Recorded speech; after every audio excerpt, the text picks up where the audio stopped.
Coucou tout le monde! Mon nom c'est Joanie Béancourt, je suis neuropsychologue dans nos écoles sur la communauté. Bienvenue dans ma capsule, la première que je vais faire, mais pas la dernière. Je vais vous parler aujourd'hui d'un sujet qui m'a été beaucoup demandé dans les derniers jours par rapport à certaines familles qui ont des enfants avec un diagnostic de TSA, donc du trouble du spectre de l'autisme. Avant de commencer, sachez que je n'ai rien de préparé, donc je me filme, je suis dans mon bureau, donc ça se peut que je regarde là, ici et là, et que je bafouille une fois de temps en temps, mais écoutez, on s'ajuste avec la situation actuelle. Je voudrais aussi faire un petit coucou à toutes mes jeunes que je suis pour vous dire que je m'ennuie terriblement de vous. On tente quand même d'appeler le plus souvent nos parents. On tente de faire beaucoup de suivi psychosocial. Si vous avez des besoins, n'hésitez surtout pas à m'écrire, à me téléphoner. On est là pour vous. Puis c'est pas parce qu'il y a plus d'école que tu sais on disparaît de votre vie. Au contraire, il va y avoir une suite. On va être là. Ça, je vais en reparler dans une autre capsule sur qu'est-ce que justement qui s'en vient quand on va revenir à la normale. Parce que oui, il va y avoir un après, puis ça, c'est important de pas l'oublier. Mais pour le moment, parlons de la capsule du jour, de la thématique en lien avec le trouble du spectre de l'autisme. Donc, pour les parents qui ont des enfants aux prises avec des d'enfants qui ont des enfants TSA, c'est sûr que présentement le confinement, ça amène certains défis. Hein? On s'entend, on est tous dans la même maison, on peut pas aller dehors, tu sais, je veux dire, la routine est chamboulée. Et je répète que les enfants TSA, c'est des enfants avec des profils quand même où est-ce qu'on remarque certaines tendances communes, bien que on sait que chaque TSA est différent. Je l'ai souvent dit dans les rencontres, dans les groupes de parents. C'est un spectre avec des millions de couleurs, il n'y en a pas un de pareil, mais une chose est sûre, il y a quand même certaines tendances. Donc, par exemple, la rigidité. On sait que c'est des enfants qui fonctionnent beaucoup étape par étape avec des séquences. C'est des enfants aussi que la routine, elle est très, très, très, très, très importante. Les changements dans le quotidien amènent une détresse, de la souffrance, de l'anxiété, et ils le vivent à leur façon. Et comme on sait, au niveau des émotions, c'est pas facile pour eux de s'exprimer. Donc, c'est encore un défi supplémentaire dans un contexte comme on vit présentement, ou est-ce que nous, qui n'avons pas de TSA, avons déjà de la difficulté à comprendre ce qui se passe, à bien le verbaliser, à l'exprimer, puis imaginez pour un enfant TSA, c'est très, très, très difficile. Donc aujourd'hui, c'est comme j'aimerais ça faire dans le fond une vidéo pour vous donner plein de petites idées de qu'est-ce qu'on peut faire.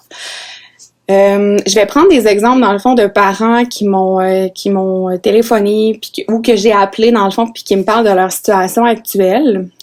Présentement, on voit beaucoup d'enfants TSA qui se sentent pris, qui étouffent dans la maison, dans l'appartement. Il y a comme trop de monde, il y a trop d'enfants, ça bouge trop, puis là ça les étourdit. Alors, j'aimerais pour ça qu'on revienne à ce que je disais tout à l'heure. Il y a des tendances chez les enfants TSA, dont le fait qu'ils ont besoin d'être dans leur bulle, dans leur univers, d'avoir un lieu à eux autres, où est-ce qu'ils peuvent vraiment se recentrer, se réguler. Hein. Quand on parle de régulation des émotions, c'est comment, dans le fond, comment gérer cette détresse-là. Ben souvent, c'est en se réfugiant dans cet univers-là, dans cette bulle-là, qui les protège. Alors, tu sais, c'est pas rare que, tu sais, je dirais cette semaine, j'ai des parents qui me disent bon, j'ai retrouvé mon enfant dans le garde-robe, j'ai retrouvé mon enfant, tu sais, c'est parce que je ris pas parce que je trouve ça drôle, mais parce que je trouve que ça prend quand même une certaine créativité pour chez ces enfants-là pour dire ben moi je m'en vais dans le garde-robe parce que si je m'en vais pas dans le garde-robe, je pète une crise. Là. Alors c'est quand même bien quand on parle de ça. Alors premier truc du jour. Faire des cabanes. Les cabanes ou faire comme une tente dans le salon. Donc, faire une tente, des cabanes avec des coussins, des couvertures, prendre des grosses boîtes de carton, faire une maison, laisser les enfants colorier dessus. Petit clin d'œil à Daniel Descent qui m'a justement donné cette idée-là tout à l'heure.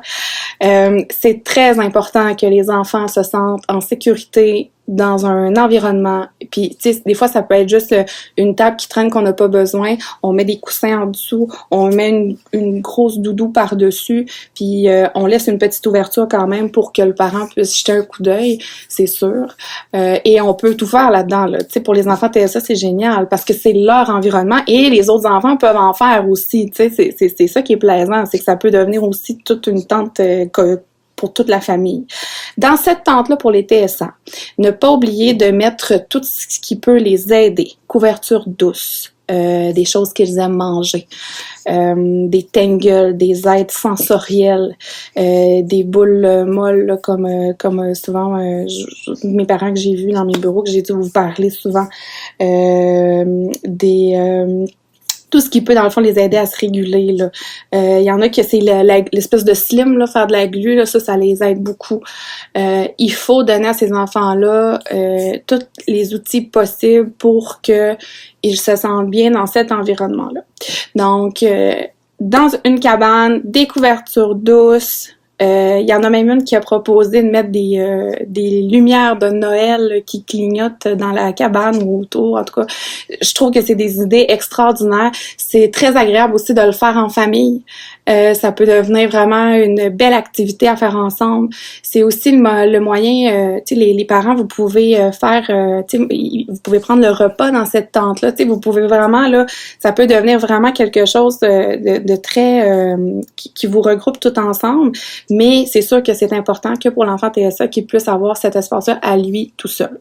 Donc, que ça soit dans sa chambre, que ça soit d'aménager un garde-robe, que ce soit dans un endroit, je sais pas, moi, tu sais, des fois dans les sous-sols, il y a des endroits qui sont pas aménagés. Ben peut-être justement que c'est l'occasion de faire une grosse cabane là-dedans. C'est sûr que je vous invite quand même à aller prendre une marche à tous les jours, à sortir. C'est juste qu'il faut, tu sais, faut pas non plus que les enfants restent dans la cabane tout le temps.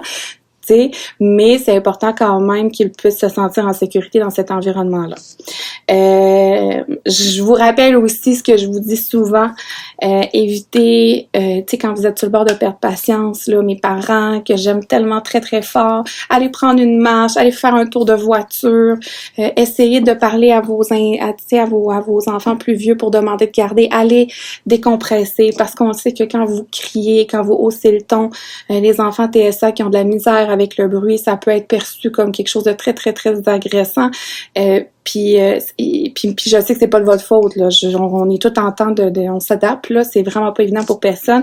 Mais vous savez que des fois, ça peut créer des grosses crises. Fait que pour vous éviter ça à vous, à votre famille et surtout à l'enfant, prenez le temps, allez au pire vous enfermer dans un endroit dans votre maison, mettez vos enfants sur de la, il y en a qui aiment beaucoup écouter de la musique, ça les aide. Essayez d'aller chercher tous ces petits trucs-là qu'on a déjà parlé. Pour ceux qui me connaissent pas, ben c'est ça, c'est éviter de parler fort, se mettre au niveau de l'enfant, éviter de les toucher s'ils aiment pas ça. Au contraire, si ça les aide, faire justement des massages, des pressions sur les bras, ça peut les aider. Dans le fond, utilisez tout ce que vous avez à votre portée là pour essayer vraiment de supporter vos enfants TSA, puis vos autres enfants aussi là. Mais vraiment pour qu'ils se sentent le plus en sécurité possible parce que ça doit être très anxiogène. Je parlais de la routine tout à l'heure, donc un autre truc. Continuez à avoir cette routine-là avec vos enfants. Vos enfants sont habitués de se lever, de s'habiller ou de se brosser les dents, de n'importe quoi là. Suivez la même routine. Même s'il n'y a pas d'école, c'est pas grave. Faites-le pareil. Puis au pire, ils seront tout seuls à le faire dans la maison, mais eux, ça va les aider de savoir qu'ils ont cette routine-là. Continuez à prendre vos calendriers. Continuez à prendre si vous avez vos pictogrammes au mur, utilisez-les. Ils faisaient leur lit à tous les jours. Ben, mettons, on les laisse faire leur lit à tous les jours. Je pense à un, justement, sûrement que la mère va se reconnaître, que lui, ben, c'est très important pour lui. Ben, fais-le ton lit à tous les jours. C'est pas grave, même s'il n'y a pas d'école. Tu peux le faire pareil. Il y en a que c'est faire du dessin. Tu sais, c'est des intérêts restreints. Ben, arrangeons-là un coin à dessin. Donc, c'est vraiment, continuons avec ces routines. S'il y en a que pour eux, l'école, c'est vraiment important, qui ont ce désir-là d'apprendre, que pour eux autres, ils ont besoin d'avoir cet encadrement-là, ben parlez avec vos enseignants. C'est clin d'œil à nos enseignants qui sont nos amours. Je trouve que si vous leur demandez de vous donner du travail, que je suis persuadée qu'ils vont accepter puis qu'ils vont vous en donner, tu sais. On pense tellement fort à tous nos enfants, tous nos jeunes dans nos écoles, fait que c'est sûr et certain que si on peut vous aider, que ces enfants-là, ils ont besoin de cette structure à l'école-là, puis qu'ils ont besoin de faire des devoirs à la maison, des fois ça arrive, ou qu'ils ont besoin d'apprendre, de se sentir comme à l'école, ben tu sais, ça sera l'occasion de faire une période dans la journée que c'est comme l'école à la maison, mais avec justement du matériel qui peut être donné par l'enseignant, puis peut-être que justement ça va être ça qui va le rassurer aussi. Donc l'importance de la routine pour les enfants TSA, très très très important. Les changements, ben c'est sûr que là il y en a beaucoup, fait que ils ont comme pas le choix de s'adapter, mais il faut pas oublier une chose. Les enfants TSA, tout ce qui se passe en ce moment, c'est l'occasion pour eux de développer ces capacités d'adaptation-là. Et c'est très important. Et il faut qu'ils les développent parce que la vie, c'est comme ça, c'est plein d'imprévus, ça n'arrive pas pour rien, tout ça. Donc, c'est l'occasion aussi de les faire travailler là-dessus. Donc là, j'ai parlé de la rigidité, j'ai parlé de l'importance de la routine, j'ai parlé de leur faire un coin à eux, une petite tente, quelque chose comme ça. Pour mes plus vieux, mes ados, je sais que pour vous, c'est votre chambre, c'est vraiment important. Je sais également, excusez-moi, j'ai des animaux et ils viennent de japper. Ah, parlant d'animaux, si vous faites une tente et que vous amenez de la nourriture dans la tente pour vos enfants, pour que vous preniez le repas dans la tente, sortez vos chiens dehors, hein, parce que sinon ils vont tous rentrer dans la tente. Fait que c'est ça. Donc c'est ça. J'ai parlé de la rigidité, j'ai parlé de la routine, j'ai parlé de l'hypersensibilité, donc le bruit, faire attention. Ah oui, c'est ça, mes enfants TSA qui sont adolescents. Je sais que pour vous, votre chambre, c'est très important. J'en ai beaucoup qui aiment écrire, qui aiment dessiner, qui aiment lire. Ben, c'est l'occasion. C'est l'occasion de vous créer cet univers-là, de lire, d'écrire. Oubliez pas que vous pouvez m'appeler sur la page, dans le fond, ma page Messenger ou par vos parents qui ont mon numéro de téléphone. S'il y a quoi que ce soit, si vous sentez de la détresse, je suis là pour vous. On fait de la téléthérapie comme ça, on s'arrange. Donc ça, je veux vraiment que vous sachiez que pour mes plus vieux, que justement, peut-être que faire une tente dans le salon, ben tu sais, c'est moins, ça répond moins à vos besoins étant donné votre âge.